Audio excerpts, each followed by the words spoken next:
Today we're going to be talking about the wonderful parish of KINTAIL, where which is regarded as the homeland of our MacLennans, and a wonderful place. So the research has been done by Tina today, who's with us. Tina is one of our regular members of this group, and I'm sure you all remember her well. Lives in the district of KINTAIL and has a wonderful understanding of different McLennans and many McRaes and so on who lived in that part of the world. So that will be invaluable with our session today. We're going to use the old statistical account, written an important one for us, often quoted, I might say.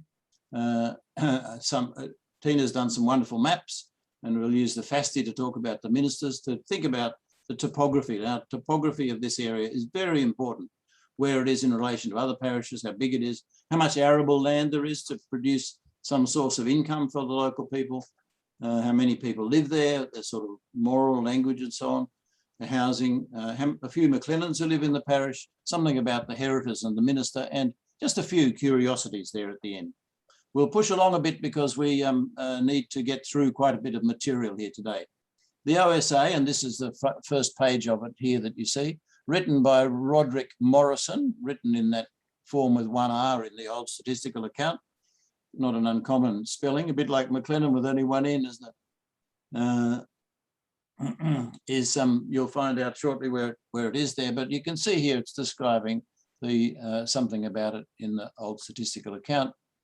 The name derives from this Gaelic word here, which I guess is Ken Baal. The head of two saltwater bays, or lochs as you might call them, is the meaning of that. And it's a relatively medium-sized parish, let's call it. You know, it's sort of like 15 kilometres by 30 kilometres roughly wide in today's measurements. And the number that's referred to in the statistical account is the old Scots miles, which are quite different to imperial miles. Here we are looking at this is your slide, Tina, is it? Yes. Okay. Over to you. Right, so where is KINTAIL? We're looking at the northern part of Scotland, north of the Great Glen. So you can see KINTAIL outlined in red, in the paler shade of green, which is all of the county of Ross and Cromarty. We've got Inverness to the east, Caithness to the very north of Ross and Cromarty, but within Ross and Cromarty, KINTAIL is bounded by the parish of Lochalsh to the north and by Glenshiel to the south. So do we move on to the next slide? So here's a closer look so you can see better. Coming in from the left of the screen is the loch called Lochalsh, which divides around the point of KINTAIL. Loch Long going north with the boundary between Lochalsh parish and KINTAIL, and Loch Dewey going southeast between KINTAIL and Glenshiel. And over to the east we have Kilmorrock, and also the boundary with the parish of Inverness. Right? Yep. When the church you can see is at the point of, yep. Oh, just there. I'm pointing at my screen. Right, is anything? Carry on, we'll come back to more. Next one. We'll put some place names into the parish. The parish here is outlined in orange. So, Ellandon Castle, many will have heard of on an island here, the island of Donlan.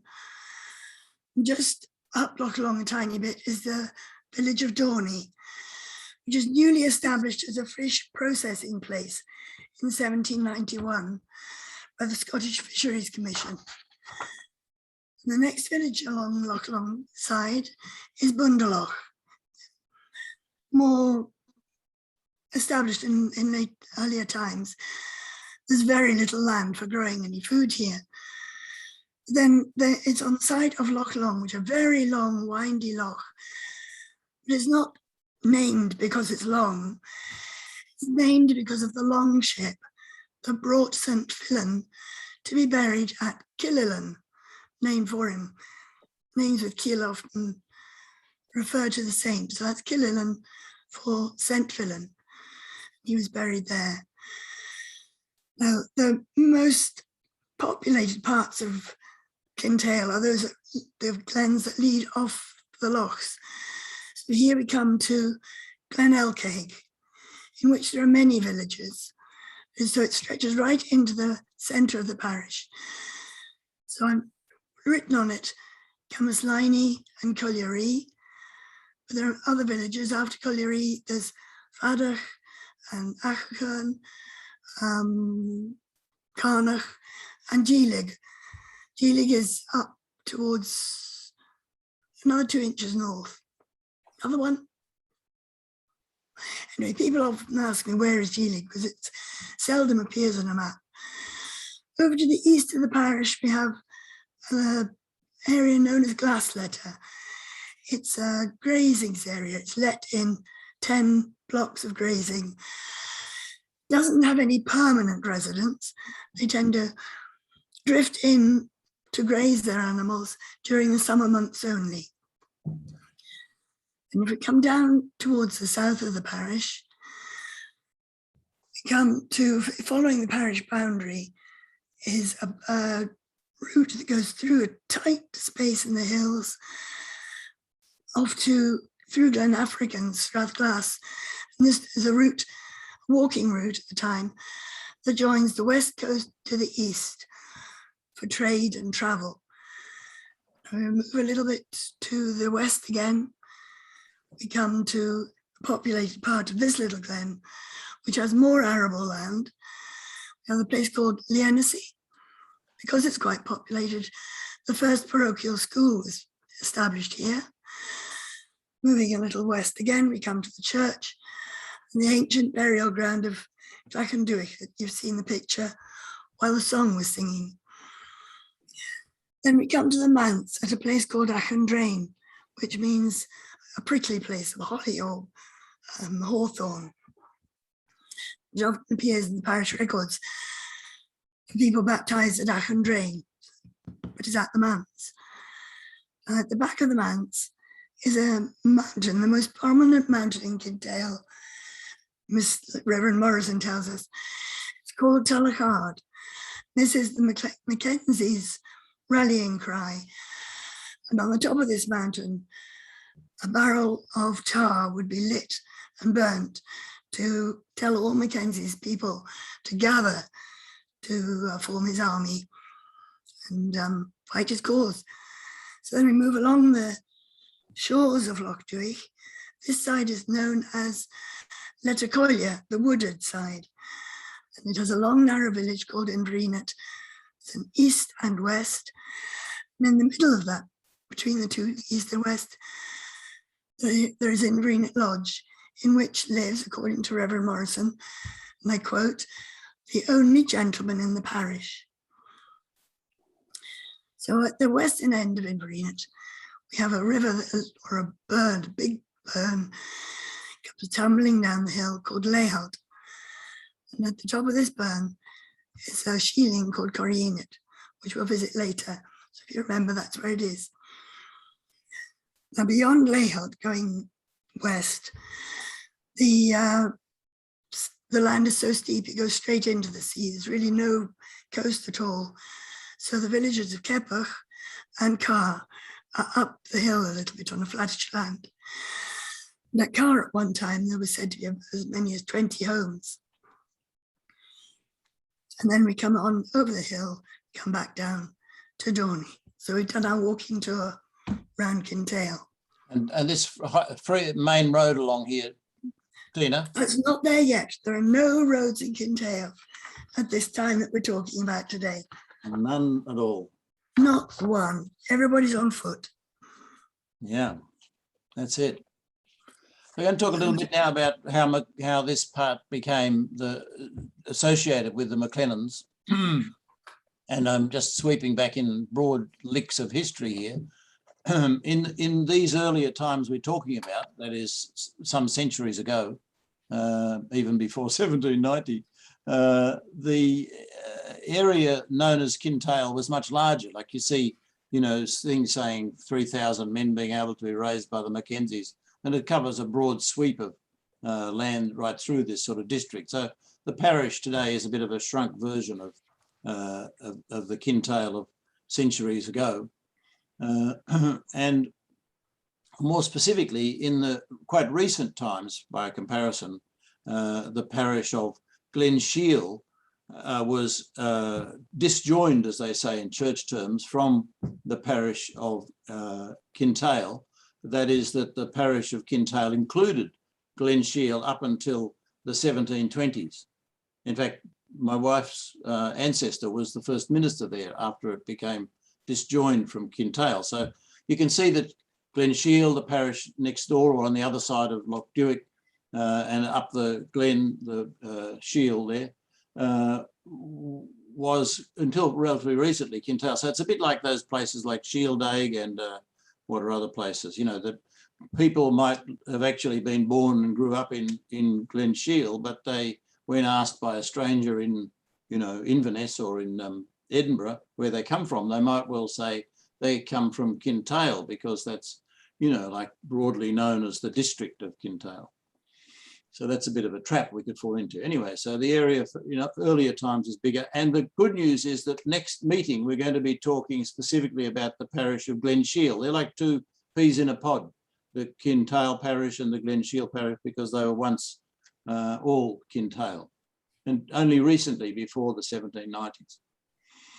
So in earlier times, surnames were very, were fluid things, and really surnames as we know them today were not known at all. You know, the system was what's called patronymic, that someone who was called John might have a son and they'd be called Hector John's son, and then you know, the next generation would be called Farker,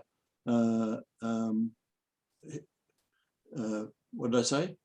Whatever, Hector son, you know, and so on. So that's the patronymic system, and people use nicknames as well to not name people. So it's really quite hard to trace back who was who.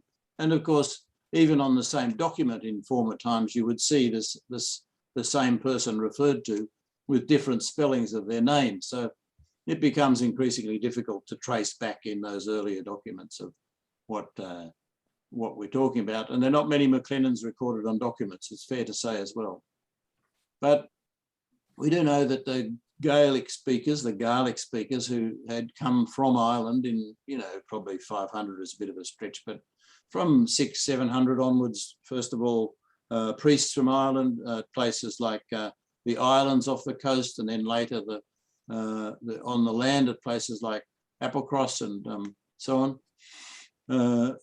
were in Ireland and going out to doing missionary work around the thing in their boats and coming back and setting up churches on the coast. And, you know, eventually the Gaelic became the language of the area, including right down into the border, the central belt. I think there's reasonable confidence in saying, this is a bit more iffy, but, you know, the chief Ronnie, that's the current chief's father, in his book, that's the book, you know, this little book here, that, you know, is the book, The History of the McLennans. He says that no records show that Mackenzies occupied Kintail in an early period. It's assumed that the McLennans were there before the Mackenzies arrived, and also before, certainly before the Macraes arrived. And Mackenzies initially, you know, who were the in recent-ish times were the in charge of the area, and in particular the fort area, the strategic fort location of the Donans Island, had a grant to use that area under the aegis of the Lord of the Isles, and in due course they would turn against their masters and side with the king. And in the process, you know, the Lord of the Isles were eventually squashed, if that's the right word. In this statistical account, we get the thing that's often referred to about the arrival of the McRaes. And the McRaes came from a part that's called the Laird, or the Lairds of Lovat, the Braes of Lovat, or, you know, the Lovat Laird or whatever. It's actually that part just west of Inverness, near Bewley, on the eastern side of Bewley, that is the Bewley River, but west, not far west of Inverness. That's where the McRaes came from to be to arrive in this parish and be and breed well, and they came there to support the Mackenzies. In fact, quite a lot of theory is that the Mackenzies also came from that part of the world, and the McRaes were there to support them. And in a statistical account, it says that when the Mackenzies and the McRaes arrived, the McRaes particularly, there were two tribes there, the Macauleys and the McLennans, and although the Macauleys were seen off, the McLennans never yielded, or some phrase like that. So that really tells us that the theory, even in the 1700s, was that McLennans had been there a long time. This is quite a good source for that theory, that hypothesis. In particular, then, come 1645, there's the big battle of Aldern out to the east of Inverness, where the chief and many other senior clan folk, McLennans, clan senior folk, were killed in this battle defending the Seaforth Standard, the Mackenzie Standard. And it's said in this statistical account and other places that their widows married McRaes. So I can recommend these books to you. There's that book that I just showed you, the former chief's book called The History of the McLennans, and there's this book, can you see it there? That's the other one shown there. It's a book written by a fellow called Jimmy Glasgow, James McLennan, and also Malcolm Lobban, who was very thick with the chief. And Malcolm gave me the copy after Jimmy's death and asked me to make it available. So both these books are available for you in the clan histories on the clan website. And this is how you get those books. You just go to the main homepage like this and click on this link right in the middle of all the other menu items. And you get all the list of books, and you'll see the covers of these two books there. And I would recommend really that one, In Search of the Clan MacLennan. That's a good, in this respect, you know, to learn about the relationship between the Mackenzies and the McLennans. Is that over to you now, Tina? No? One more, scenery. No? Oh, next one, I think. Okay, next one. Yeah, in the graveyard, you have these headstones that we have shown you a few times already now today, and these are the headstones. You can see there just how many of them are McLennan. See there, McLennan, there's McLennan, there's McLennan, and there's one here. You know, this is the, just over here on the left is the church ruin, and this out here is the, so this is the church that you saw on those earlier maps that Tina was showing you, and this is the Crow River out here that is separates KINTAIL parish from Glen Shiel parish, and this is the main road going over the river now. And the chief says, yes, and the chief says, the scenery of KINTAIL is magnificent. That's in his book, you know, the book I showed you. There are three of the five sisters are what are called Munros. That means they're over 914 metres. In the old money, 3,000 feet. I hear that Britain's changing over to pounds, shillings and pence again. Is that right? Getting rid of the metric measurements? I'm kidding. It's a rumour. It's something to do with pints, I believe. There's the hillside here has these effects. What are they called, Tina? This where the rocks build up pressure behind them and then burst out, and sometimes can fall down on villages. Scritons. Scritons. Scritons. Yeah. And the chief in his book talks about there being one of those burying a village with a number of McLennans in it in 1775, not long before the statistical account. Magic scenery. Now it's over to you. It is over to me. So here we are.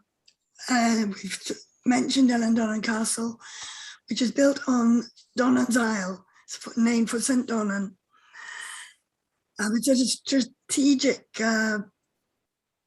security point to repel invaders such as the Norse invaders that roamed the coast of Scotland.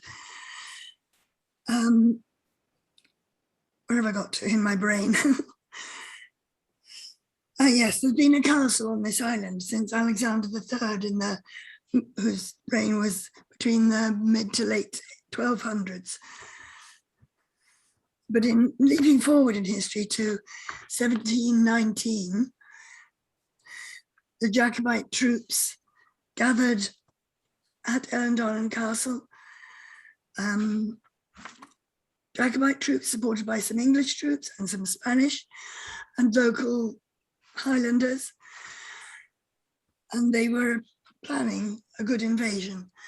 But 3 ships of Her Majesty, the Flamborough, the Enterprise, and the Worcester, sailed into Loch Duich, approached the castle, and began a 2-day bombardment, which destroyed the castle. Just to make sure, they had walked up to the castle with some barrels of gunpowder and set them alight as well. They burnt barns around the district that were full of food to feed the troops. The troops marched on to meet what they intended to be their goal, which was a battling Glen Shiel. You'll need to join into the next meeting to hear all about that. Next meeting, you'll hear more about that, but this is the Kintail end of it. That's right. So yes, the castle that we see today, this is the castle in its destroyed state as it remained for fully 200 years. And the castle that we see today, and many visit and provides lots of employment locally, was only built and finished in the 1930s. So it's coming up for its 100th anniversary shortly. That's quite a new castle, really. When people say they get married in an 11th century castle, they don't really mean it, do they? Well, they enjoy it. That's it. That's it. What's the harm? Okay, topography. You want me to do that? Yes. This is an aerial view of the parish. You know these parts now. This is Loch Duich here. Here's the church in here. Here's this this glen going up the Crow River, and here's the Loch Long up in here and going up the back here and round into this part. That's a little loch up here. Bit of snow on these mountains, and you can see, looking at this, just how little greenery there is. Like, this is all rock basically, and a little bit of patches of grass here and there, but it's not highly fertile, and certainly not an area where you grow lots of crops, because you've got heavy rainfall and you've got high winds, and it's not a place for crop making. Potatoes, they worked when they brought them from Peru. Island Donans under the clouds. Just these little tiny strips on the side. These little forested areas in here were once mixed trees, not plantations as they are in that photo, but that's the sort of thing. And the mountains are really close to all these places, and they go up these valleys here to these tiny little patches for summer grazing. This is Tina's photo looking into 3 parishes. We're looking at from Loch Alsh. This is the confluence of the 3 lochs, and Eileen Donan's in here. And this is the way up in here for Loch Long. This is the looking down into Loch Duich. This is coming Loch Alsh along. Over here you've got Glen Shiel, of course. And then this is the 5 Sisters up in the end here. So places you now know a bit more. Have I covered everything there? I think so. And this is moving up the loch now, up Loch Duich, and again we're looking then up from the hills into the head of the loch. Up in here are the 5 Sisters, and around in here is the Crow River, and then this is the Shiel River coming down in the other side of the bay head. The pointer. Pointer. Oh, sorry, is the pointer working? I'm pointing at my thing, not yours. Okay, here's the crow in here, and here's the shield, the river shield coming down here, and 5 sisters up here. Talakard is just to the left here somewhere. Is it just here? Oh, this one is Talakard, up. Here. No, up. Oh, here. There. All right. Yeah. Yeah. So there's where the tar barrels are put to burn, to warn the enemies and to shout the battle cry of the Mackenzies when they're going into battle. Tulak. I looked at the Outlander how to pronounce Tulak, with the accents. They would say Tulak. Would they? Yeah, well, they didn't say it that way. They pronounced it more like Tulak. And they were lifting their fist up every time they said it. All right, yes, it's the rallying cry. Yeah. Description of the people. Okay, shall I do this one? Yeah. Right. Reverend Morrison tells us they're tall, robust, well-limbered, and able to endure much cold and fatigue. And he's lived amongst them for 12 years. So I think he's observed their lives. They're generous, hospitable, and totally devoted to their pastoral life. They may seem peevish to strangers, but only because they fear the encroachment on their land, which is very important to them. Quote from Reverend Morrison: "Their temperance and frugality merit imitation. No male or female deserve to be called drunkard, being thoroughly sober."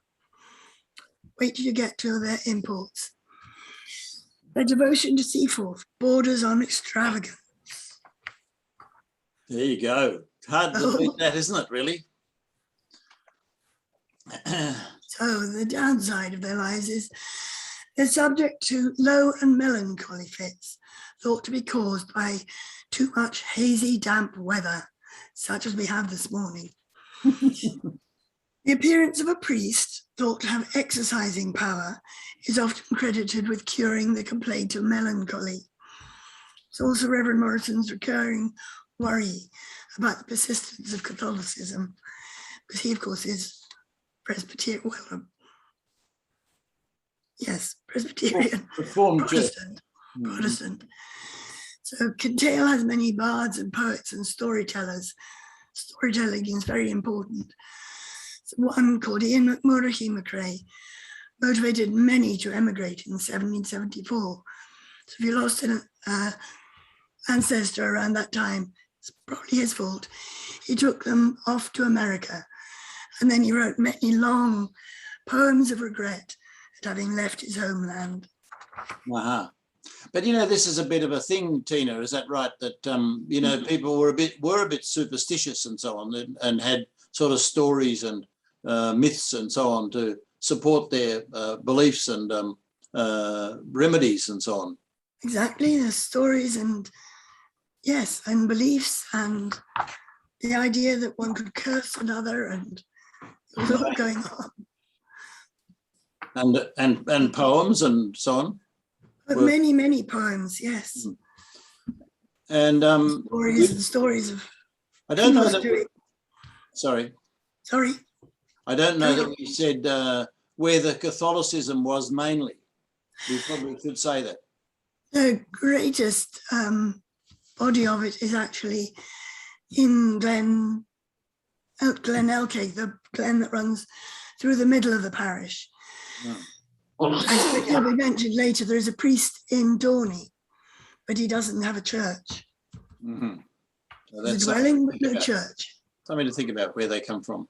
So population numbers, let's just think about those, because it's quite important to know how many people lived here. We know it's not a large parish, but on the other hand, it's not particularly small. We, by comparison with the other parishes, we know that Loch Broom was a very big one, Ullapool and all that, and had about 800 and something square kilometres, and this one has about 300 square kilometres. So, it's a middling sized parish, and the sort of numbers of people we have here are 395 males and 445 females, making a total of 840.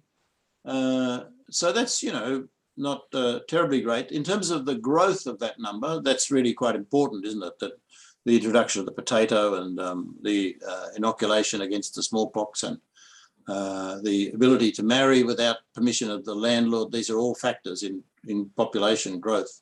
The potato particularly means that it's gone up 20%-ish since the Webster census in 1755, a generation or so back. So, you can see there 693 up to 840 is about 20-odd%. So that's the sort of, and it's not as much as other places, but on the other hand, of course, there's so little arable area that it can't support many more. And perhaps that's part of the factors of people emigrating, as we just heard. And despite immigration, it's gone up. That's the important thing. The number of Catholics is more than we've probably seen in any other parish that we've looked at in our travels. This one has about, of the total 840, you've got 200 odd. So about a quarter of the population are Catholic, and the others are nominally Reformed Church followers. Quite a few people are servants, particularly maid servants, the women, and I would say that's not many as widows go.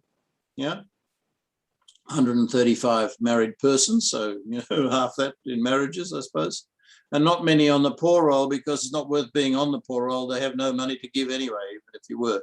So they're supported by their neighbours and the like, which I suppose is very neighbourly of them. Would you like to do this one, Tina? Or? Pardon me. Church collection for the poor provides no more than 50 to 60 shillings a year, because half the population is at the hill grazing for half the year and not able to go to church. Also, only about a third of the people are able to attend church regularly due to the distance, the church being at one end of the parish and a lot of the population scattered through the middle of it and at the other end. In the last 12 months, there were 13 marriages, 54 births and 32 burials, but almost none of those are actually in existing records. But this is reported by Reverend Morrison. Births outstrip burials, further increasing the population. The people are mainly McRae by name, says Rev Morrison. Just a few other families being present, but there's quite a few others, evidence of. Yeah. He tells us that the McRaes came from the Lovett estates, swapping the Braes of Ed for the hill land, but he can't understand why. But McRae history will tell you it was an expedient move. It says the McRaes encouraged other clans to leave. The McLennans are the ones that stayed put after their arrival. There you go. And the language? The language, the language of the people is Gaelic. And due to their isolation, KINTAIL Gaelic has its own particular accent and words. This is mentioned in the OSA as distinguishing the McRaes of KINTAIL from the McLennans of Glen Shiel. Native KINTAIL Gaelic continues to be different from the Gaelic taught in schools today, which disturbed my mother greatly when my children went to school. Shall I do this? Would you like that? Yes, thank you. The cattle, as we've seen in many other places, are very important to this parish. In fact, this term is KINTAIL no bow, which, is the word, that bow word is the same cattle word that we saw in the pass of the cattle in Applecross. KINTAIL of the cattle, they're really important to earning some external income for the local people so they can afford to buy some meal, and the like. It's the major part of their support. So that's going to be on the exam, that question, right? And drovers prefer, the Reverend very supportively says that the drovers, that's the buyers of the cattle, prefer the KINTAIL cattle because they're a good weight and they have short legs. They also stand the drive well, meaning, driving them through to the markets. They don't put them on a truck, of course, or a lorry. They drive them up through these passes, these paths that we've seen there on the maps that Tina's been talking about. There are 1,200 head of cattle. That's quite a lot, that's more than there are people in the parish, if you think about it. Yeah, 840 people and 1,200 head of cattle. So 1.5 beasts for every person. And a milch cow, if you like, sells for 4 or 5 pounds. So, you know, you can see by comparison with the sort of wages we're going to hear about in a minute, just keep that in mind, that you've only got to breed up one of these beasts and you've got 4 or 5 pounds for their sale and how much that's worth. In those, yep. Sorry, shall I take this one up? Yep, I'd love you to. Okay, so a shilling. From the 1st of June to the 12th of August, the people take their cattle to the hills to pasture, leaving the lower ground to grow over the summer. Now this steep hill walk on the left, you can see, leaves Loch Duig at the bottom, and it walks up, it's about 2.5 miles, steep climb. And just a personal note, one of my great-grandmothers walked up there to be married amongst these 2 ruined sheilings. They weren't ruined at the time, obviously. And her husband came up over the hill in the center of this picture towards her. So this is a huge, wide, open bowl. And where I have it in my notes, it's 6 hectares or 14 acres. And it was able to grow a crop of barley as well as to pasture cattle, so I'm told. So I'd like to just move on to the next one. There we are, I've told you that. So amongst these 2 ruins, there's also this structure, which I was told was a kiln, but the Ordnance Survey archaeologists say it was a store or even a privy.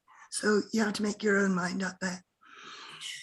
And on the right, you see the burn of Laird tumbling down all the way to Inverness. If you can imagine a summer day in August, sunny, warm, the heather in full bloom. And as you breathe in, it's scented with honey. It's beautiful, calm and quiet. There you are, your sensory moment. But that's part of the shielding, you know, experience. And of course, people go there to live for some weeks and months in the summer. And the kids, and you know, they're running about and having fun in the summer grass and the midges. And then some of the other animals that they have include sheep. You know, this is just for their own consumption, not like bred sheep, more like native sheep, they're called, and goats. What are called the inferior type of sheep. And we know this type of sheep that, you know, is so hardy and grows in sparse conditions that it grows a very fine wool, you know, a fine fibre, and is actually quite a valuable thing. The fleece is quite good for its rusticness. Some of you people here might be sheep farmers. That's about all I know about that subject. Don't quiz me too closely. They've tried introducing some rams to improve the quality of the sheep, but hasn't worked out too well because they've brought various illnesses and intestinal problems. So they're still sort of experimenting a bit with, you know, native sheep, and there's no talk of sheep farms at this stage in this parish. Goats and wethers, or wedders as he calls them, sell for a reasonable price, but you know, they don't compare there. And this is one we always look for, isn't it? 300 horses in this parish. What a big number. That's, you know, there's a relatively small population and 300 horses for ploughing, which, you know, isn't a big deal here because we don't have much grain growing, and also for carting things about, presumably carting the peats, among other things. And horses trained to use a plough sell for £6 or £7 each. Some of the produce, the other produce from the land, let's talk about that. Don't tell me if I'm going too far, Tina. You know, these various types of things. Of course, we know, we've seen so often that the potato is a relatively recent introduction, having been introduced from South America when the Spanish went to Peru and so on and brought back the potato, and eventually it found its way to the highlands. And it was quite well adopted, and it did well in the, well, it was a much better proposition than many of these grain crops, because it grew underground and could survive the wet and the winds quite well, and lasted reasonably well once it was dug up. Oats and barley also grown, but you know, you can't imagine there's very much of that in the summer. They're trying to recommend some greens get introduced into the diet. That might or might not be wishful thinking. Generally, a tenant pays about 20 pounds in his rent and has 20 cows, and will sow 4 bowls of oats. You know, that's the quantity of grain that they plant out. And some wild grasses are referred to here, that, you know, they sometimes use these wild grasses to grow. Produce from the sea. Want to do that? Yes, the sea lochs, you will find fish such as ling and skate, cuddies, lythe, which is a sort of pollock, and seasonally mackerel and herring come into the loch. From August to September, there may be as many as 30 or 50 boats from the borders and even England come into Loch Duich to buy herring for ready money. It's a great boon for the people. Salmon appear in the sea lochs, but only from June to September because of the coldness of the water. But they then, of course, migrate up the rivers, the Ling, which runs out of Loch Long, and the Elke, and this is a great photo. Well. This photo Tina found is such a lovely photo. This is from a tour of some sailors in the 1820s, and he wrote up a journal of his visits to many of the lochs on the west coast. And this is obviously artist's impression. Beautiful. So the hills lochs and the burns, which run from many of the hill lochs, will have brown trout to add to their diet. And I would just like you to imagine the shriek of those gulls. If you're an inlander and you've never heard a gull, imagine a shriek, harsh, harsh shriek. Every gull has its eye on a fish, and every gull is shouting to the other, "It's mine, it's mine." Come on. Want me to do this one? Please. And you know, of course, we've got some use of the plough, so-called. You know, the old style of plough used around rocks and so on. But there apparently is some ploughing using several horses, and the person driving the horses is actually in front, walking backwards, and the person managing the plough itself and digging it in is up the back here, quite a way back, being pulled along. So often 4 horses being, as we saw in a couple of other parishes, being harnessed together with a yoke, and that's how they do it. And there's the cash corn there, well-dressed lad. This is an interesting thing we've learned here about these oxen gates. It's a little bit of a variable measurement, and we wouldn't like to put too much of an accurate measurement on any of this, but the idea of it is that because probably these people couldn't count and couldn't multiply and that sort of thing, they thought in terms of how much time it took to plough an area. If it was a difficult area to plough, it took longer. Took more oxen ploughing days to plough, and so they defined things in terms of oxen gates, and there are a few other terms like that. And then subdivisions of oxen gates would be pennies and farthings, and because the area actually involved, if it was just exactly ordinary flat, soft, same quality soil, would be the same area, but an oxen gate would be quite a lot smaller if it was hard to plough, and if it was rocky, or you know, something like that, or the soil was clay or something, it would be a different area to the oxen gate. Is that right, Tina? Yes, something like that. Well, that's the gist of it anyway. I heard it explained as enough land to feed a family. That's another way, yep. That's another way of looking at it. Yeah. And men servants earn 40 or 50 shillings. That's for a year, right? And dairy maids about 8 shillings for a year. So you know, you can see how those cattle, if you can breed up a couple of them for each year, then you're much more ahead of than being a labourer all year. Change is coming. Change is coming to these people in the Highlands, and of course that's been partly driven by the changes resulting from Culloden, you know, the after effects of the suppression of the Highlanders and the troubles that that's caused.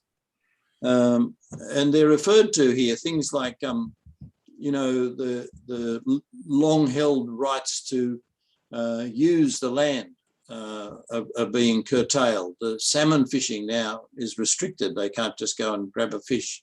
Stills are being established. That means fish traps we gather.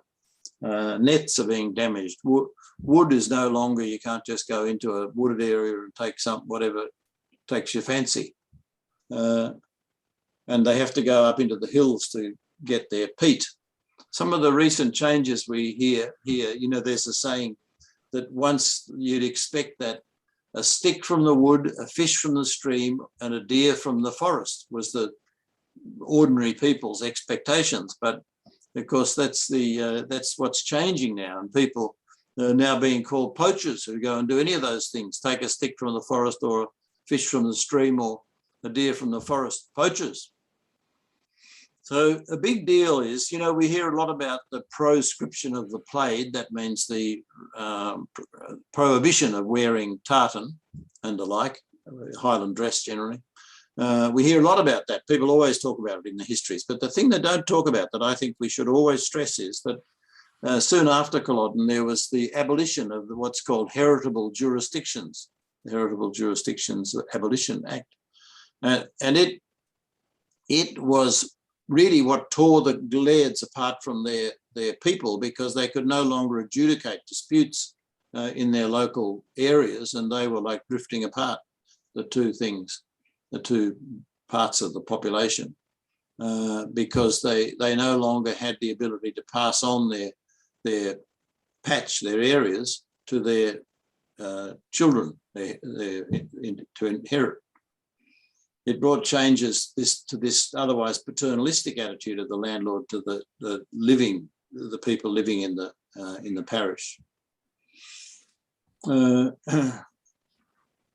Fishing on a commercial scale had become much more popular, and you can see how we're getting these things being introduced. Ultimately, in this parish, we do see that fish processing facility at Dorney that Tina referred to being taken over by the Seaforth, you know, by the Mackenzie lairds, and made quite a good go of it, fist of it, because, you know, it employed up to 400 or 500 people in that Dorney location within a decade or so. You remember what a disaster the Fisheries Society facility at Ullapool was. If you haven't seen the Ullapool Lochbroom meeting, you'll remember.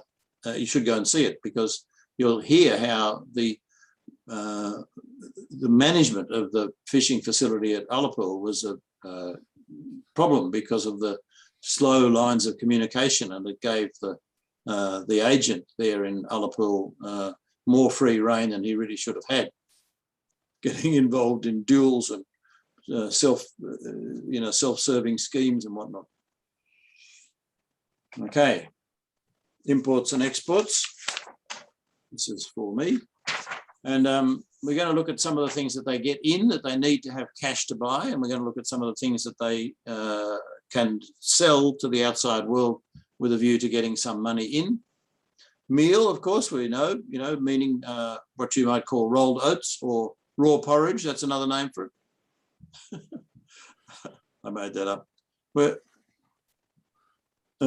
Supposedly not much whiskey was needed to be imported. Yeah, likely story. Linen was becoming more popular for clothes. Heaven knows why, because they probably didn't have any irons to flatten it out, crumpled up all the time. Tanned leather was quite important, because often shoes were made, almost anybody could make a pair of shoes. It was a normal thing, but they needed to have the tanned leather to do that. A little bit later on than this, we have planks being imported for boat building, because they were building boats, say around Dorney, for example, and around there. And limestone, what's called manure, meaning soil with some shells in it, or fertilizer would be another name for what they call manure, was also being imported to use on the crops. The sort of things they could export, well, we've seen the black cattle being sent off in droving to Crieff and various other places, even as far as England. Horses could be sold, and some furs were sold from here. You know, there were fox furs, ermine, that's the white thing, that's an ermine there, I think. Tina's nodding. Yes, it's a white stoat. Stoat, that's what ermine comes from. That's the mayoral robes, you know, the white stuff on the mayoral robes. It's only a certain time of year, I gather, that they have the white. And some kelp they have from here, of course, you know, as we've seen many times. That terrible business of burning the kelp and making but it's not really the kelp, of course, it's the soda ash that they're getting and selling for making soap and the like. And tallow being rendered down from sheep and goats and cattle fat, and some butter and cheese being sold into Bewley Market. That means it's being walked up over that walking trail that we saw up through the Glen Affric in Africa. Travel, Tina's favourite subject. Oh, you can see the green lines. That's the walking trails that are marked on some of the very old maps. But some of them are still distinguishable, and that allows the people to meet and share their stories and music and all the rest of it. And there are no military or statute roads in the parish at all as yet, and the people actually like their isolation. They're not keen to have roads. So there are jetties along the shorelines for boats to pull up, and the boats used are mainly quite small, only 16 to 20 feet. Before we move, if you can see the green path that heads across the bottom towards the east, that's the walking road that goes through Glen Affric to join east coast to west, which you'll see more of in a minute. Have we covered that one? Yeah, and then you've got these other trails. Yes, right from the very north of the parish that you can walk. And Corrine that we looked at is this one, the road that comes up from the middle of Lochduich, just where it bends. Then it carries on over into Glen Elkeg, which runs into the middle of the parish with the two populated zones. So they can crisscross the parish on foot.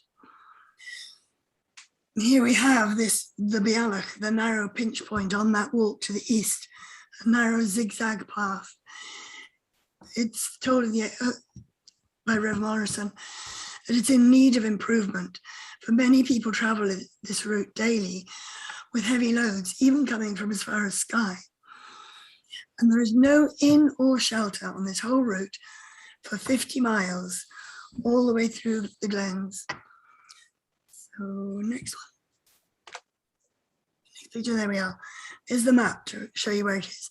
The toe of Lochduich and Kintail Church, the embassy, and the route goes up to Dorrisdoon, and it follows the parish boundary through the zigzags, through the narrow gap where no more than 3 men could stand shoulder to shoulder for about half a mile. If you're used to reading maps, you can see the contour lines scooping around to make that narrow path. And then off to Glen Affric through Strathglass. And this is a photograph taken in Glen Affric, looking back towards Kintail, the mountains you have to find that narrow pass in. Yeah, this photograph. This is my photo I took a couple of years ago, and you know, you can see the 5 sisters down here. And this is a lodge, a very baronial sort of lodge, looking in this spectacular view. And there's a walking trail down here through here. I'd love to do that walk sometime. Anybody wants to do it, just put their hand up. I'll be up for it. I'll join. When the 2024 gathering's on.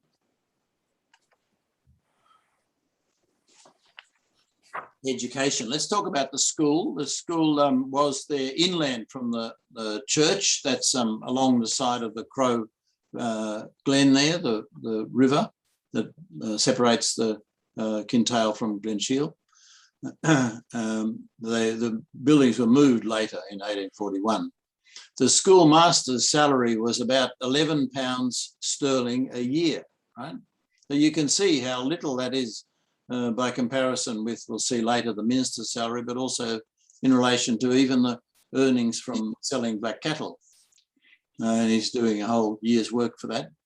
And the minister is none other than Roderick MacLennan, I-659 to you, who died in 1840, I think it's 1847, having served as the schoolmaster at Kintail for 51 years at that salary.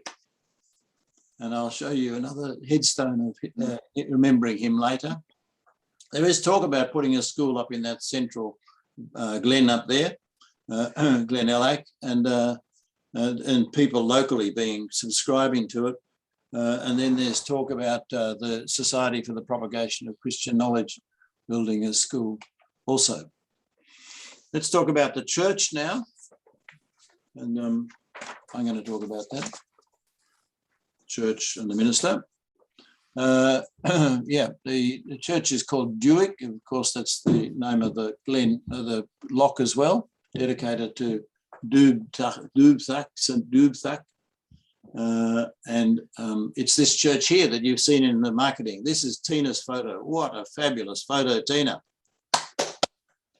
Really great. And so, what are the flowers called? Snowdrops. Snowdrops, that's it. Just pick the right time of year and the beautiful pink sky. Lovely. But in, of course, 1790s, this church had been there for a long time and had a thatched roof. It had been damaged during the first Jacobite rising in 1719, burnt and so on. The people bombing the fort were also came and damaged the church. But the churchyard is used by both the because I said to you earlier that the Glenshiel had been separated, disjoined from Kintail in the 1730s. Local people continued to use this as a burial ground around the shared church. They didn't have their church there, but they buried people here still in the until quite recently. But he says the church is in excellent condition, excellent repair now, and that's the story of the church. Some earlier ministers, there's one mentioned in the Fasti who was a Romish priest in the 1570s, and then the first Reformed church minister was in 1618. He'd come from Gairloch, where he'd been in 1608, and he was there for some years, 30 or 40 years. Along came Donald McRae, a staunch Jacobite supporter, not long before the early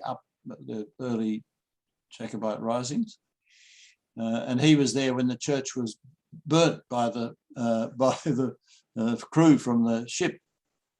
And a funny story is about when this George Sackville was driving his plunder, that means the cattle and so on that he'd stolen from various other parishes on his way into the Highlands, this supporter of the Butcher of Cumberland, driving his cattle and other plunder in front of him, was approached by this fellow claiming to be the minister and to advocating on behalf of leniency for his congregation.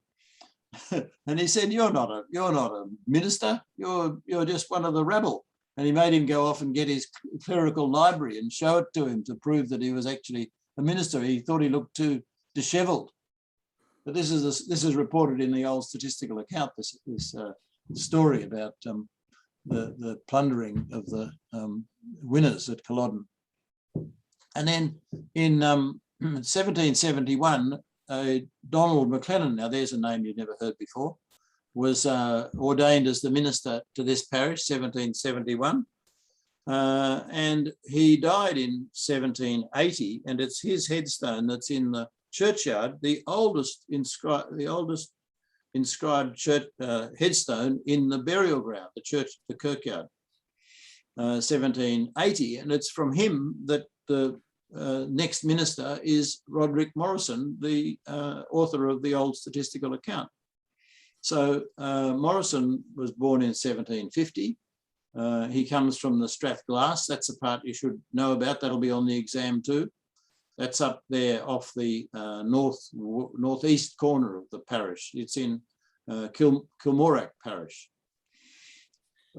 Really, it's a long way down from the normal parts we think of as Kilmorach. That's Bewley and so on. And here's the extract that Tina's got from the Fasti, giving an account. And I don't know if all of you have seen these sorts of things before, but this is a thing, you can Google them, Fasti, the succession of the ministers of the church since the Reformation. It's a book readily available in 3 or 4 places. You can get the whole digital book and read it. And it often gives you this stuff like, who the children were and who the children married, and often a bit about their personalities, like they were grumpy or they drank too much, or, this sort of thing. They're quite, well, you'd call it libelous today. It's the sort of thing you might read on Facebook. And, it's quite personal accounts you read in these. Anyway, this is a story about Roderick Morrison, and we just summarised it here a bit. He was the schoolmaster in Killernan. Now, we know Killernan, don't we? Because we did that parish only a few sessions ago, Redcastle and all that jazz. And then he became a missionary in the Strathglass, his home, his native land. And was presented to Kintail in 1781. That's, soon after the death of Donald MacLennan, Reverend Donald MacLennan, and admitted in the May. His stipend is £55.50 a year, a lot more than, the schoolmaster gets, you can see. He wrote the old statistical accounts 12 years after he'd arrived there, so he knew the area quite well from that account. He married Jean Fraser, had 8 children, all born, and that's them listed out there and who they married and so on. And he died in 1826. But get this, his son then succeeded him, and then his son's son then succeeded him. And so for 116 years, this dynasty of ministers in Kintail held the pulpit. Pretty good. Housing. Okay, most of the people, we said for all the parishes, the housing was very, very basic. Long houses built of stone, benefit being sharing with your animals who share their warmth in winter. And others were lived in tiny cots of stone base topped with piled up cut peat. The roofs were of thatch, either of heather or turf and grasses, and needed constant repair. As this one jolly well looks at, as if it needs us. Sometimes you find ropes thrown over the roofs with boulders on the ends to help keep the roofs on, because up the glens howls very strong winds. What does the cots mean there, or cots of stone? A cot, a very small dwelling. Oh, I see. Yeah. Maybe just 6 foot by 4, tiny, just enough to get in and lie down. They didn't have much time for resting at home. There was work to do for every waking hour. Yeah. And, sometimes you have this method of putting mud between stones, not mortar or anything. And yes. Sometimes you have turf just being piled up on top of each other to make a wall out of the sort of rather clayey earth. I think to the right of this building looks like stacked turf. Yeah. With a very shallow stone base to save it from the wet of the ground around it. Yeah. So this cottage, it would seem to have chimneys, but if you look on the inside, this is at Laird, the farm at the end of Knockdewey. The recess for the fire in the wall is so shallow, there's no actual chimney up between the stone. They use this timber and wattle canopy known as a hanging chimney to help the smoke rise out of the building. And this was a ploughman's house, and it was occupied up to the 1950s. It was thatched, but it's been roofed by the estate to preserve it. It's one of the few remaining places with a hanging chimney. Mm-hmm. Thank you, Tina. There you go. Clothing. Clothing, right. People chose to wear entirely wool from their flocks until the early 18th century. This was a hugely laborious process. I've done some spinning. It takes a tremendous time with a wheel or with a drop spindle. A drop spindle, the benefit being you can take it with you wherever you're walking, to fetch the cattle, feed the hens or whatever. You can be working all the time. A wheel, you can make it a little faster, but you still have to put 2 strands of wool together to make it strong enough to knit or spin. So having spun it, you'd have to prepare the fleece, because when it comes off the sheep, the tails are stuck together with the wet. So you'd have to card it or tease it. And then after they've spun it, they would clean it and maybe dye it. And if it's dyed, it's wet, so it has to be dried. And then the process of knitting and weaving. So by 1793, Reverend Morrison has told us, every person buys linen and dresses as neatly as any of their neighbours. But I think that would be to wear under their woolly clothing. Let's talk about the lairds of this parish now. We saw the Mackenzies in various other parishes. This is the Seaforth Mackenzie line we're talking about here, who's the main inheritor of this parish, and he's the same one that has the lands mainly in Lochoush as well. And we know how there he was really going bankrupt, you know, and went off to the West Indies to do work. He's certainly not just a landlord, though. This Mackenzie Francis Humbertston, Mackenzie, the first Baron of Seaforth, he's got quite a reputation as a botanist. You know, there's actually a plant named for him, Seaforthia, or some such, is a palm type. And he's quite famous. He joined the Linnaean Society and the Royal Society and so on. For a time, he was the governor of Barbados, partly, I think, to earn some sort of extra income because he's going broke being a laird in Scotland. And the part of the land was hived off to try and get a bit more income, I guess, to the Chisholms, who really come from more outside the parish. They're really from the Strathglass side, you know, and they've been given a bit of land up there that we saw earlier on the map, the Chisholms. So they're the other landlords, but they're really like separate altogether to the quite a gap in between. And all the wives of all of the Chisholms for a long time were Mackenzie wives. So he kept the thumb, you know, the thumb on the Chisholms up there. Of course, after the Battle of Glenshiel, the first Jacobite rising, the Mackenzies forfeited their land to the Crown. And this is an interesting twist here. Sorry, I just go on to the other heritor. This is the Chisholms. You know, they come the Chisholm of Chisholm. They're up there in the other part of the Strathglass there, and this is where this is their house. They've had the land since the 1400s. Their lands were forfeited to the Crown too. Yeah, I think that's all we need to say at this stage about that. The Mackenzies here the McLennans here in this parish were quite reasonably significant given the size of the parish and the total number of people in the parish being like a half of the typical parish. Still, they, and despite what Reverend Morrison says, there being mainly Macraes in this parish, you can see that they rank here the 7th, you know, after the big ones, the big 4 you might call them, these middling ones. Well, I think this is quite respectable. If you think the land that might have been part of Glen Shiel, for example, as well, that would put them up around here amongst the other significant parishes. So it's not to be sneezed at, the number of births we see here in the first decade of the 1800s of McLennans. Some particular McLennans in this parish, we know about these couple here were born both in 1786, and these are people with numbers, they're recorded, you know, we've got them in the records.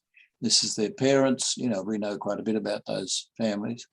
Out of interest, these are people that we had right from the beginning, but these are people who we added because we knew them only as a parent of these people. So these sort of numbers, if you see them, 35,000 up to 40,000 about, or maybe 39. We added later because they were only known as a parent for a while there. I might say to you that in the last few days, we've surpassed 50,000 individuals in our clan records. Just, I had to write a report yesterday, and I went and looked how many we had, and it's 50,200 or something. Isn't that great? Yep. I've been looking forward to 50,000 for a long time, and we did it this week. Well, roll on 60,000. That's all I can say. Another, you know, speaking of people born in this parish, there's a fellow called Duncan MacLennan who was born in Kintail about 1810. He might have been one of those people there.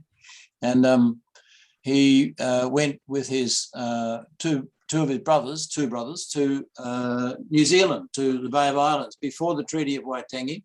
And there's a grave of one of their brothers there, Ewan, or Hugh as he's sometimes called, in Russell in New Zealand. And Duncan was there too, and his other brother Donald was lost at sea between Sydney and New Zealand. And Duncan went on to become quite he inherited all the sort of wealth and so on of the other brothers, and went on to become quite a notable person in south of Auckland. And this, in the last few years, they've established a new suburb in South Auckland called MacLennan, after this Duncan MacLennan, died in 1898. We've got quite a lot of records about him. For me, it's quite a personal thing because my great-grandfather knew this fellow quite well, Duncan. And then we've mentioned already the Donald number 37552 to you, the Minister of Kintail. And this is his headstone in the kirkyard at Loch Duick, at the Duick Church, Kirk. This is the oldest inscribed headstone in the churchyard. So isn't that great? His father is a bit notorious, I've got to say to you. His father, that's this first fellow I mentioned here. How do you say that middle name, Tina? Where are we? Jarek, I think. Yes, oh. Jarek Red. Red. Jarek, okay. He is a tacksman of Morvich, which is just on the Crow River there, but on the Glen Shiel side. And this is the father of the minister. He was involved in an affair on the road, that eastern road to Glen Affric, when someone was coming to, an official was coming to collect the rents of the forfeited estates of the Mackenzies after the Battle of Glen Shiel, you know, the first Jacobite uprising. The Murchisons were continuing to collect rents for the Mackenzies and send them overseas to support their lifestyle.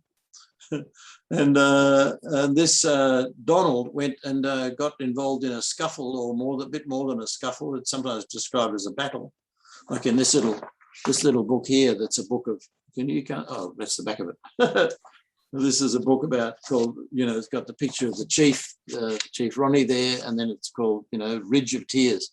And it lists that battle in here as one of the battles that, you know, the clan was involved in. This Athna Mulek, something like that. And the rent collector's son was shot, fatally wounded by this Donald when he had the scuffle, and they skedaddled off home, the rent collectors. And I think they can, the merchants continue to collect the rents for years to come. And he was the father of the minister, right? The minister we just saw. So there you go. Of course, we know the Roderick MacLennan we've talked about, the schoolmaster, I should say.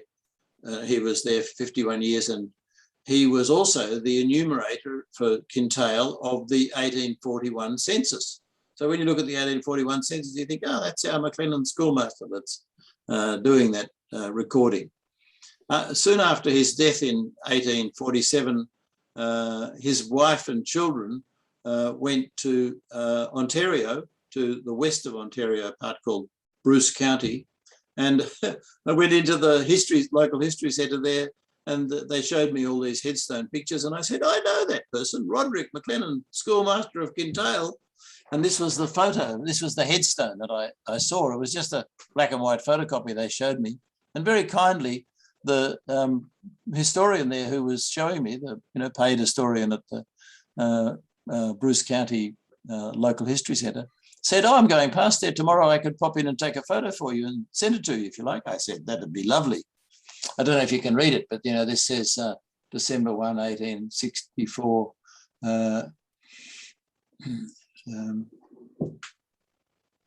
Died, it says here, in memory of Jane, died 1884, wife of the late Roderick MacLennan, parish schoolmaster of Kintail, Ross.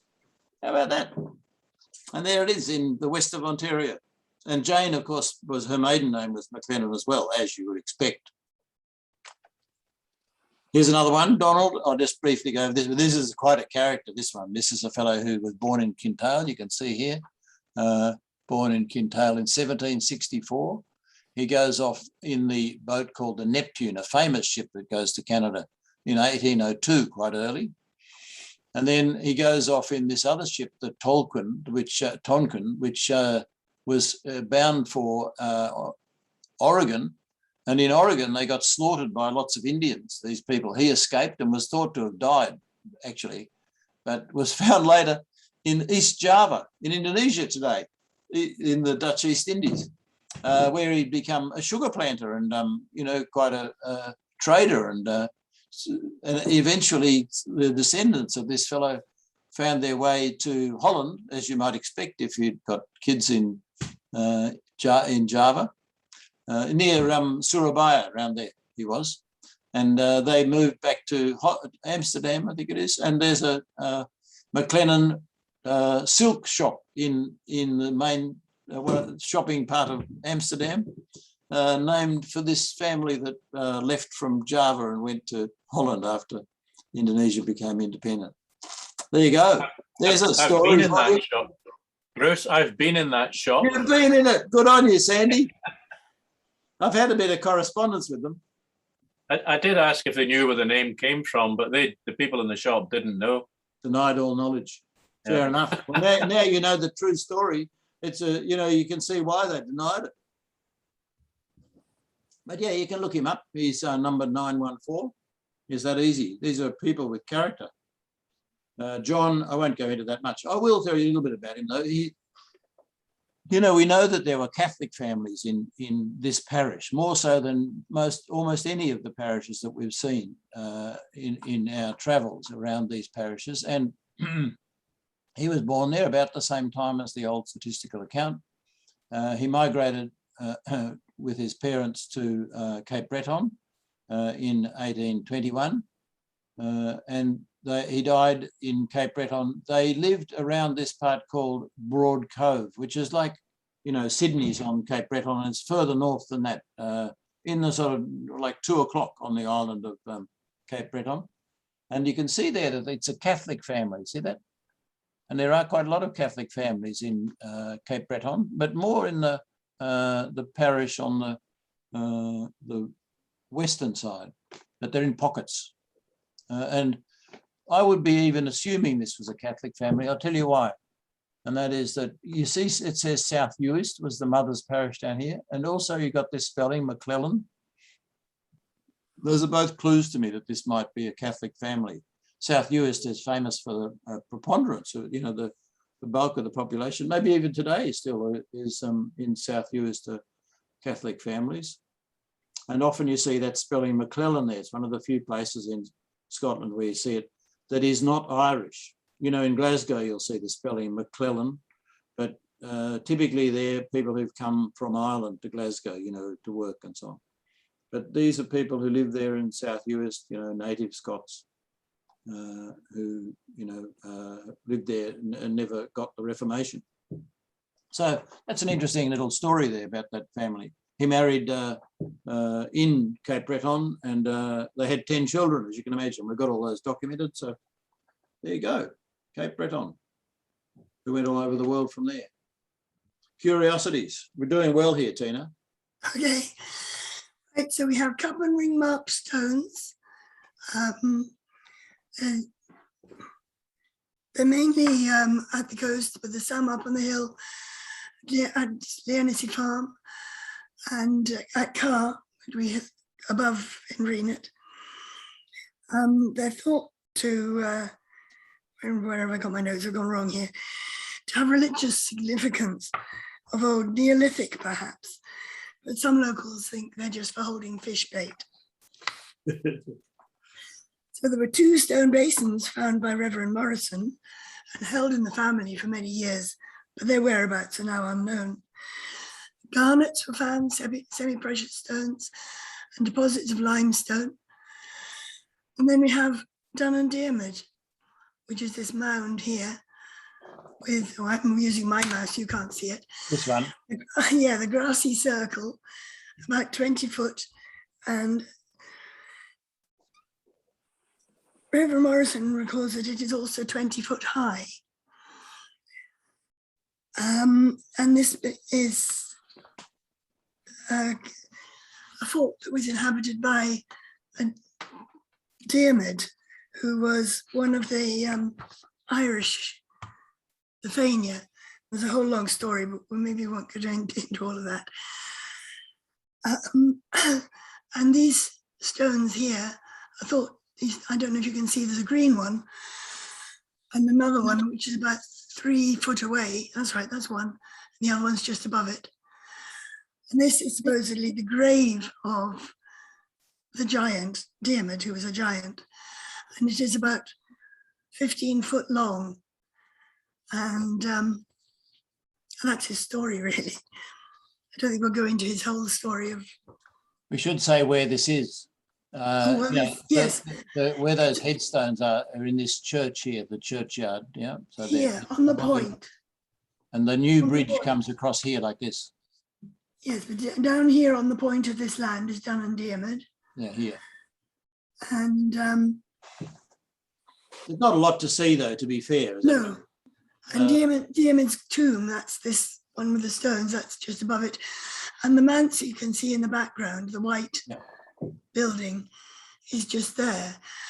And if you note, because everything was seaborne in those days, his driveway comes from the manse to the sea, because there were no roads behind at the time. Isn't that good? Oh, is it? Well, this is not the manse here, is it? No. This is the manse. The white building. The white building is the manse. All right, which is the one facing here. the sea. Yeah. How about that? Was that the manse from that time? 1790s? No. There was an older manse. This one was built in the 1830s for his son. All right. But from his description of where the manse was, it wasn't far from there. Yeah. It's just a more extravagant building, probably. It's probably house fair to bigger say families. there aren't a lot of like curiosities like this in this parish. You know, you've got the dramatic curiosities, which are the Eileen Donan Fort and the Kirkyard. They're spectacular by any account. Yes. We've covered those elsewhere, but these are some of the, well, lesser curiosities. Yes. You know, they're spectacular, those two things in their own right, the church and the Eileen Donan. So they found the semi-precious garnet stones, and there's deposits of limestone, which is very useful for burning and improving your soil. And it's known as the Giant's Grave because it's 15 foot long. Fair enough. So let's just unmute ourselves, Marcus, and tell us what you think. What do you think some of the advantages and disadvantages are of living as an ordinary person in this parish? Shoot. Well, it's not as isolated as some other areas. Obviously, having connections with you're not too far from Crete and other places if you wanted to move your cattle to sell, and you obviously got access to the sea, and you got access to road routes to sell your cattle. It's a lovely area, but yeah, it's got a lot of good history too. I was and the North Coast 500 runs through it. That's handy. That's it. Yeah. Are you talking about now? No, Yeah. we're talking about then. 90s. I'm pulling your leg, Marcus. Can I just give you something? I'll mention something I read in a book written by Mackenzie. You may know about it, but there's something peculiar about Kintail where the story about Mackenzie. You know how he's got the stag's head as his emblem. Yeah. So he was on a stag hunt with the King of Scotland, Alexander. I think it might have been Alexander II. Yeah. And so he saved him. He fell off. He was going to be charged by the stag, and he shot the stag with the bow and arrow. And so the King of Scotland granted him the land of Kintail in feud. So it was in a royal feud to the king himself. So apparently, the system was your land you would pay in feud to the Lord, which would be the Earl of Ross, and the Earl of Ross would pay the rent to the King of Scotland. But Kintail was paid directly from Mackenzie to the King of Scotland. Yeah, that sort of fits the general drift of the history that I gave you there before. And of course, I missed that first bit. Sorry, I was cooking dinner for half an hour. They had this expression, "Help the king." Yeah, that's part of the saying, and that comes from that event of Curiosities. How do you pronounce it? Curiosities, Tina. How do you pronounce that in Gaelic? Help the king. Yeah, is that how you pronounce it? Curiosities? Something like that. Yeah. And what about the lovely weather? Am I going to mention that? Sandy, you're going to talk. Prue's on the phone, so she won't mention anything. What are weather, where? Sandy? The weather, the lovely weather. In Kintail. Come on. Yeah. Cloudy and damp today. It's wet. Yes. It's always wet there. But it's making up for a beautiful summer. It's wet in Wellington. We had a very mild. We had very mild weather up till last week. I'm on the east coast near Inverness, but today the temperatures begin to drop. So when we used to go to church, if it was good weather, the free church wifey would, but we'll suffer for this yet. It's always negative. Now the story about Kintail, this is one I heard on the radio going up from Glasgow one night. Whenever it was, 1960, something like that. And it was about when the Vikings were in Kintail, the Viking longship was in Kintail, the young chief of the captain of the Vikings fell in love with the youngest of the chief of the Clan MacLennan's daughter. The chief wasn't too happy because they were supposed to be married in according to age, but he relented. So the Viking went off with the young daughter, and the 5 sisters are the hills are supposed to be the 5 daughters still looking at Loch Dewey, waiting for the Vikings to return. And I wonder what truth in that is. I'm sure there might be some truth. It's a good story, Hamish. Thank you very much. That's very good. It's good. And they're still there today, Hamish. Think of that. Still waiting. Well, the 5 sisters are still. And another one, I used to work with Ross and Cromarty, and I was sent over to do a land survey at Glen Shiel for Bailey of Darfur's land for the possible having a school. But my boss said, well, just do a survey. Don't worry too much, because we know Bailey, he's not very good at giving off land. So where did the school ended up? At Inverness. I I presume that is not Bailey's land. So, you know, it still goes on. Some of them are not very keen on relenting their land and whatnot. Yeah, and of course, we didn't mention really how the roads were not that popular. You mentioned slightly that, you know, they like their isolation. That's true. But they, you know, they're seen as a bit of a way of controlling the highlands, aren't they? To build a road as a thing to bring the troops in and bring them to order. Yes, the roads were through Kintail by 1820. Because there's another traveller's tale. They come into Lochduich in a thick fog and they can't see a thing. And all of a sudden it clears, and what's ahead of them but a cow? So they have to make a very quick move not to collide with the land. And then they manage to come to the shore, and they go up. They go up the hills walking, and they're walking up the road that's recently established up to Carbray. I showed you where on the shores of Lochduich, where they're up on the hill.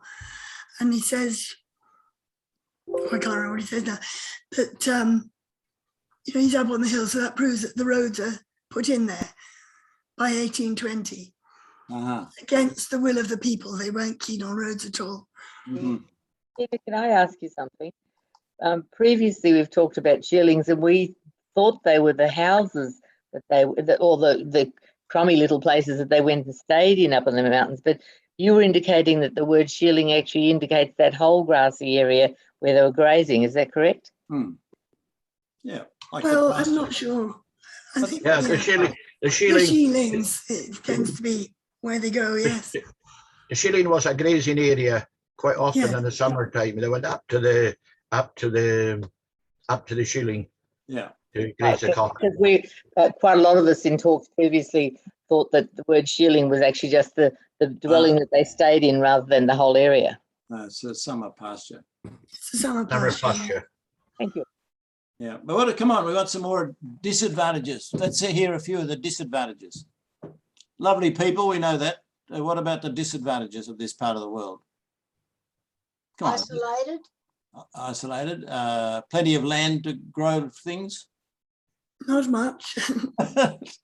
Not much. Well, if you had to guess what percentage. Sorry, go on. And disadvantages? Hamish, you can name one. Disadvantage. Well, as I say, the land is not very.